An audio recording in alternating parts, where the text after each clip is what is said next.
Connected data is where the magic takes place to push and pull information through the platform. Data sources are like tables that can be connected to screens. For example, you might have a drop-down for the user to select a product. You can build a list of the products or import an Excel spreadsheet. The list can be stored here and then easily connected to the drop-down. To the right of the title, there is an icon for settings to manage the connection. Click on the title to view the rows. Each cell can be modified directly in the browser until the data source reaches 100 rows or 50 columns.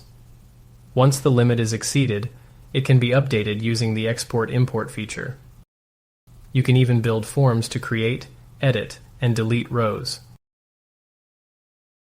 Files and Docs is a repository to store your documents and media that can then be accessed in forms. Connections make it simple to link to third-party platforms right out of the box.